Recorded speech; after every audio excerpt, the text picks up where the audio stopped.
गोरखपुर में जब भी कुछ अलग होता है तो कोशिश रहती है दिखाया जाए। इस वक्त मैं राधिका ग्रुप ऑफ इंस्टीट्यूशन करवल मझगांवा गगहा गोरखपुर में हूं और अंदर चलते हैं क्योंकि आज यहां पे एक ऐसा ग्रेजुएशन डे मनाया जा रहा है जिसमें क्या क्या चीज़ें हैं आपको देखने को मिलेंगी। यकीनन अगर शिक्षा में कुछ अलग होता है तो दिखाने की कोशिश रहती है और आज चलिए पहले अंदर चलते हैं और क्या क्या चीज़ें यहाँ पे दिखाई जा रही हैं, हो रही हैं और किस तरीके से तमाम सी चीज़ें यहाँ पे देखने को मिलेंगी। पहले हम धीरे धीरे अंदर की तरफ आते हैं और आपको तो पता होगा जहाँ शिक्षा में कुछ अलग होता दिखे वहाँ पर जरूर जाना चाहिए। तो चलिए अंदर चलते हैं, क्या क्या चीज़ें यहाँ पे हो रही हैं वो भी दिखाएंगे और साथ ही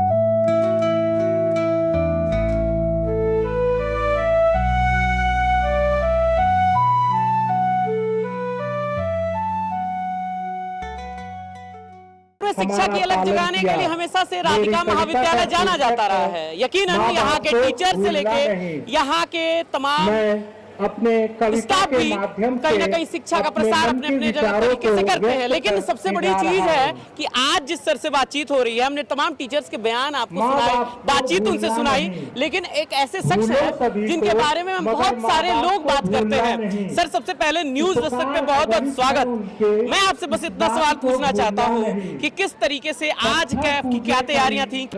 आज का दिन हमारे लिए बहुत ही खास है क्योंकि आमतौर पर एनुअल रिपोर्टिंग के दिन बच्चों को फर्स्ट, सेकंड, थर्ड का प्राइज दिया जाता है और बच्चों को उनकी रिपोर्ट कार्ड देकर उनको शाबाशी देकर घर भेज दिया जाता है। लेकिन हमारा बिलीव है कि बच्चों के अंदर पढ़ाई के अलावा भी बहुत सारे टैलेंट होते हैं। जैसे बच्चों की हैंड राइटिंग अच्छी है, उस पर एक पुरस्कार दिया जा सकता है। उनकी स्पोकन इंग्लिश अच्छी है तो उस पर एक पुरस्कार दिया जा सकता है। हो सकता है बच्चा पढ़ने में बहुत अच्छा ना हो लेकिन खेलने में बहुत अच्छा हो, एक पुरस्कार उस पे दिया जा सकता है। कुछ बच्चों का यूनिफॉर्म बहुत अच्छा होता है, कुछ बच्चे डिसिप्लिन में होते हैं तो उस पे भी यूनिफॉर्म, उस पे भी पुरस्कार दिया जा सकता है। तो हमने ऐसी फर्स्ट, सेकंड और थर्ड के अलावा ऐसी 8 कैटेगरीज को डेवलप किया ताकि पेरेंट्स को यकीन आए कि हमारे बच्चों के अंदर और भी कलाएं हैं। लेकिन सर इसके लिए तो बकायदा तैयारी भी करनी पड़ती होगी ना, क्योंकि बच्चों पर गौर रखना, टीचर्स को बताना कि ये बच्चा कैसा है, ये सब चीजें भी तो ध्यान। ये मैं आपके माध्यम से सभी पेरेंट्स को बताना चाहूंगा कि टीचर्स का जो काम है वो कॉन्टिन्यूअस होता है, कॉम्प्रिहेंसिव होता है।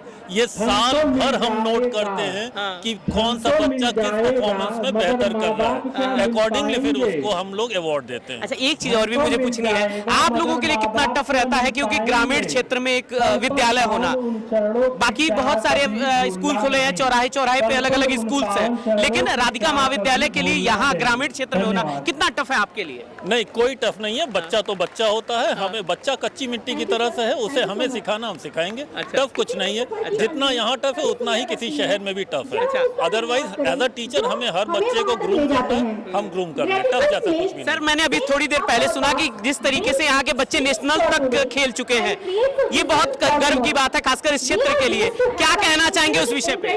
देखिए, हम बच्चों को हमेशा से बच्चों को ट्रेन करते हैं, पूरा मौका देते हैं बच्चों को।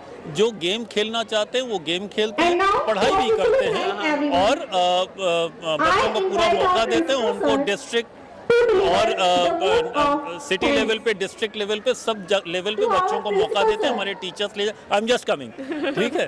सो बच्चों को इस तरह से मौका मिलता है और बच्चे जो है अपने आप को आगे। मुझे लग रहा है वहाँ देरी हो रही है, पहले आप वहाँ अटेंड कीजिए। बाकी और भी जितने भी टीचर्स हैं उनसे बातचीत के आप वीडियो देखेंगे ही, साथ ही और भी लोगों से बातचीत कराएंगे, बस आप वीडियो में बने। सो बेसिकली अभी इस साल हम लोग ने 14 साल कंप्लीट कर लिए हैं अपने विद्यालय के, लेकिन इस साल जो हमारे नए प्रिंसिपल सर आए हैं प्लस उनके जो मार्गदर्शन को लेके हम लोग ने काफ़ी इस पूरे सत्र में काफ़ी नई नई चीज़ें करी हैं, जैसे कि बच्चों का टूर नेपाल गया इस बार, हर एक क्लास का, टीचर्स का टूर गया, प्लस ये जो ग्रेजुएशन डे हम लोग ने किया, ये थोड़ा करते करते बहुत बड़े स्तर पे हम लोग ने किया, क्योंकि उनका भी ये मानना है और हमारा प्लस मैनेजमेंट का ये मानना है कि इस ग्रामीण क्षेत्र को कहीं से भी जो शहर में सुविधाएं मिल रही, शहर में जो चीज़ें हो रही हैं उससे वंचित ना रखा जाए। तो उसको दिमाग में रखते हुए यहाँ के जो बच्चे हैं वो कोई भी चीज़ उनसे छूट ना पाए जो कि शहरों में मिल रही है और यहाँ उनको प्राप्त ना हो रही है। तो उसी को दिमाग में रख के इस बड़े लेवल का कार्यक्रम का आयोजन किया। अपने स्पीच में महोदय आपने ये भी बोला कि एआई और रोबोटिक का भी यहाँ पे लैब मेंटेन किया जाएगा, क्या इस पे सच्चाई क्या है? हम लोग ने एआई और रोबोटिक्स का लैब ऑलमोस्ट फाइनल कर दिया है। वो इस सत्र से हम लोग बाय जुलाई हम लोग उसको लागू कर देंगे। उसके लिए काफ़ी चीज़ें होती हैं, कमरे इंफ्रास्ट्रक्चर के साथ साथ जो उनके लैब के इक्विपमेंट्स हैं वो काफ़ी महंगे होते हैं, बट वो बहुत आज के टाइम में ग्रामीण क्षेत्रों के जो बच्चे हैं उनके लिए बहुत ज़रूरी है, क्योंकि आने वाला जो भी रोज़गार और जो भी चीज़ें हैं वो सिर्फ एआई, रोबोटिक्स और वीआर के ऊपर ही है। उसको दिमाग में रखते हुए जब वो 9th के बच्चे 4 साल बाद 12th पास आउट होके जाएंगे तो वो सिर्फ बीए, बीएससी, बीकॉम ना करें, एआई से जो ग्रेजुएशन के कोर्सेज हैं उसमें अपना वो करें, और उसमें जो 4 साल बाद वो आगे बढ़ेंगे उसकी हम लोग तुलना भी नहीं कर सकते हैं। सर, कई बच्चे यहाँ के नेशनल खेल चुके हैं, मैंने सुना है। बिल्कुल, स्पोर्ट्स को हम लोग एक बहुत महत्व देते थे और देते हैं भी। तो उसमें हमारे वॉलीबॉल में और प्लस एथलेटिक्स में हमारे 3 बच्चे नेशनल खेले हुए हैं, जिसमें से अतुल प्रशांत सिंह जो टर्की भी गए थे वॉलीबॉल खेलने अंडर 18 में, और प्लस यहाँ से कम 11 बच्चे जो स्पोर्ट्स कॉलेजेस में अभी पढ़ रहे हैं एथलेटिक्स में। हम लोग स्पोर्ट्स पर बहुत ध्यान देते हैं, बट जैसे कि मैंने अपनी स्पीच में ही बोला था कि मैं हर साल कुछ नया करना चाहता हूँ, तो स्पोर्ट्स को इस साल थोड़ा सा हमने, ऐसा नहीं है एनुअल स्पोर्ट्स डे भी कराया था, लेकिन उतना महत्व ना देते हुए एआई, रोबोटिक्स, प्रिंसिपल सर जो नए आए हैं उनको साथ में रख के हम लोगों ने एक प्लानिंग करी पूरे साल के लिए।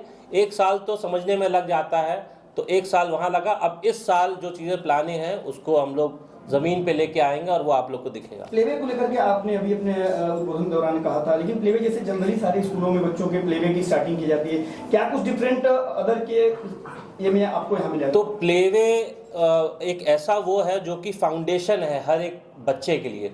तो जैसा कि आपने खुद बोला कि वो हर एक स्कूल में उपलब्ध है, लेकिन वो जिस लेवल का इस बार जो हम लोग ने बुक्स लगाई हैं वो करिकुलम बेस्ड बुक्स लगाई हैं। वो ऐसा नहीं है कि एक बुक किसी की एक बुक, पूरा करिकुलम बेस्ड है। तो उसके साथ साथ प्रॉपर प्ले एरिया हम लोग यहाँ पे बना रहे हैं, डेवलप कर रहे हैं, जहाँ पे बच्चे बिल्कुल in a safe environment with CCTV camera वहाँ पे रहेगा। वहाँ पे परमानेंट जो इनकी हेल्पर्स हैं वो रहेंगी, और प्लस इन सब के ऊपर हम लोग ने एक प्री प्राइमरी हेडमिस्ट्रेस का भी अपॉइंटमेंट कर दिया है, जो कि जुलाई से ज्वाइन कर रही है, जिनके संरक्षण गोरखपुर से आ रही हैं तो वो हम लोग के जो मार्गदर्शन देंगे वो एक यहाँ के क्षेत्र के प्री प्राइमरी के बच्चों के लिए बहुत ही महत्वपूर्ण होगा। Thank you. Thank you.